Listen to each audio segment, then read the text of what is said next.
O Superior Tribunal Militar cedia essa semana o 4º Congresso Internacional de Direito da Lusofonia. O tema é o alcance dos direitos humanos nos estados lusófonos, ou seja, aqueles que adotam o português como língua. O evento vai até amanhã e para conversar conosco sobre esse assunto, nós convidamos o professor e pós-doutor em Direito pela Universidade de Lisboa, Ricardo Ermani. Boa tarde, doutor. Boa tarde, Érica. O senhor é um dos participantes, desse evento, desse congresso que está acontecendo no STM. Quais são os eixos temáticos desse evento? De fato, é a 4ª edição, são 3 eixos temáticos a partir da lógica dos direitos humanos. O primeiro deles enfoca a questão do Estado constitucional e da teoria da Constituição.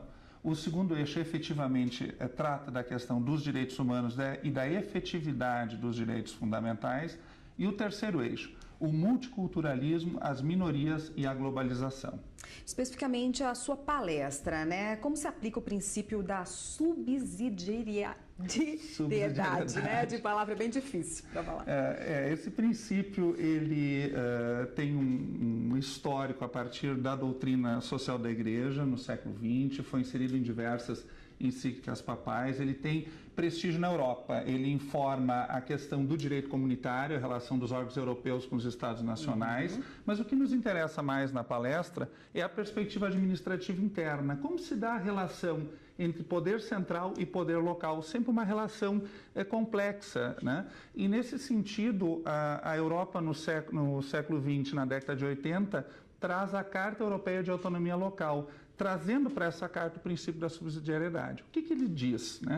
Regra geral, o exercício das competências, o exercício da gestão deve incumbir as autoridades mais próximas do cidadão. De preferência, ele não é um princípio absoluto, porque razões de economicidade e eficiência podem remeter a competência a uma instância mais geral, mais distante.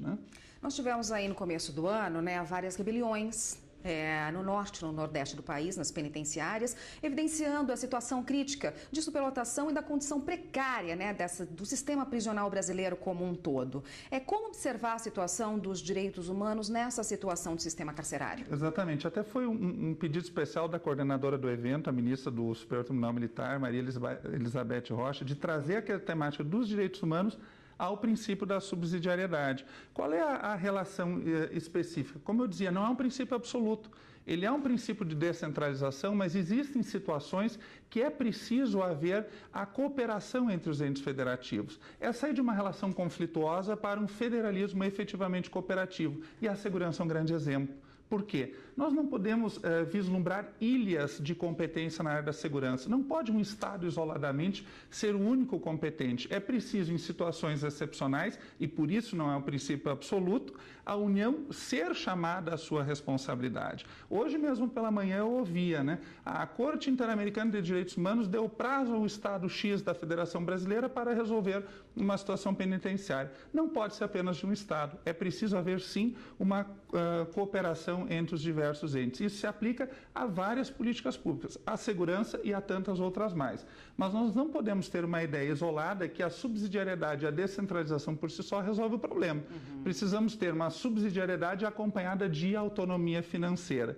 Inclusive, nós estamos tentando, Érica, trazer o debate de um anteprojeto de PEC para incluir esse princípio que no Brasil é implícito como princípio explícito na nossa Constituição, tanto no artigo 18, mas principalmente no artigo 23, na regulamentação de um problema grave de competência que nós temos, que é o grande número de políticas públicas que estão na área das competências comuns na nossa federação. E o que um congresso como esse pode ajudar? Claro que isoladamente, não falando isoladamente, porque é um conjunto de ações, mas um congresso discutir essas ações é muito importante. O Congresso tem repercussão, reúne os pesquisadores dos países lusófonos. Ontem mesmo houve a palestra inaugural com o jurista Jorge Miranda. É um congresso que está ganhando uma maturação. Ele começou em 2014 pela Escola de Direito da Universidade do Minho, em Braga, Portugal. Foi para Angola em 2015, volta a Portugal em 2016 e agora em 2017 com a organização do Superior Tribunal Militar, está trazendo aqui essa importante temática dos direitos humanos.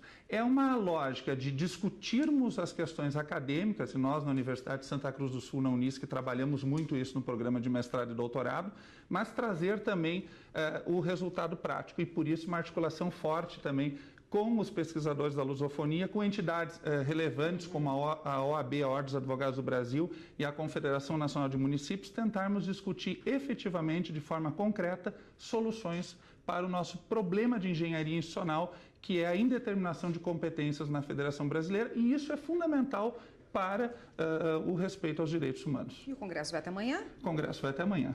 Tá ótimo, Estão doutor. todos convidados a participar. É aberto? Né? Aberto, sim.